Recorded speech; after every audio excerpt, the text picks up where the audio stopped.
بسم الله الرحمن الرحيم. هل أتى على الإنسان حين من الدهر لم يكن شيئا مذكورا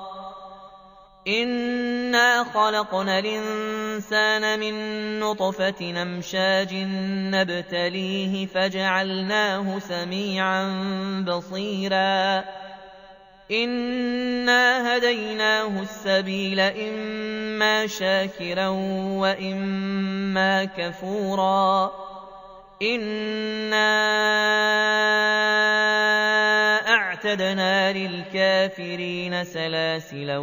وأغلالا وسعيرا إن الأبرار يشربون من كأس كان مزاجها كافورا عينا يشرب بها عباد الله يفجرونها تفجيرا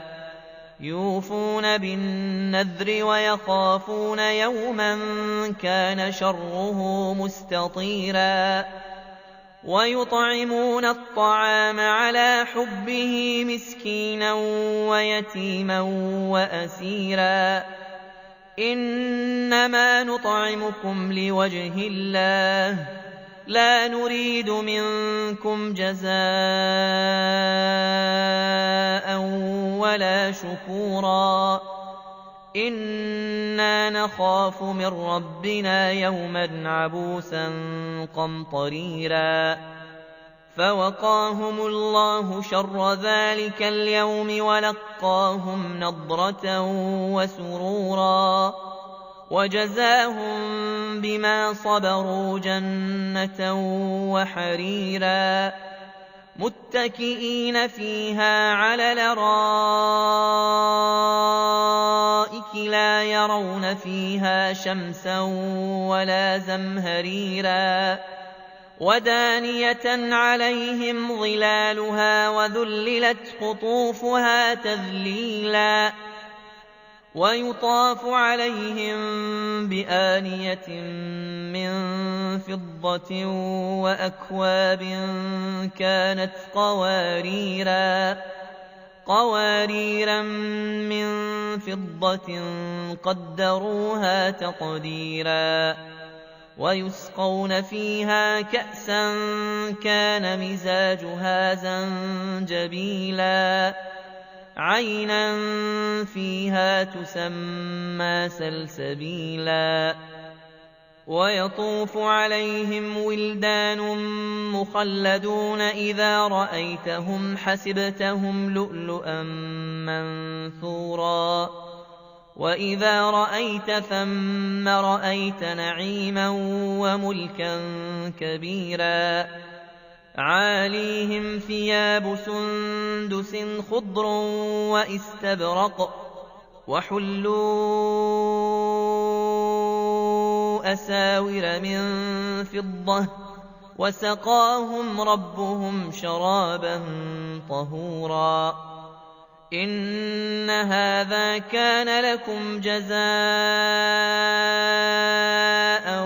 وكان سعيكم مشكورا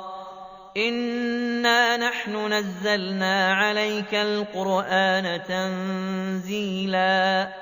فاصبر لحكم ربك ولا تطع منهم آثما أو كفورا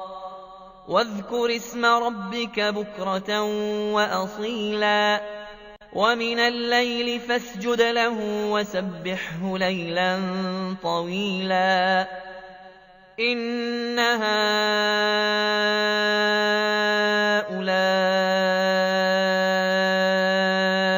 يحبون العاجلة ويذرون وراءهم يوما ثقيلا نحن خلقناهم وشددنا أسرهم وإذا شئنا بدلنا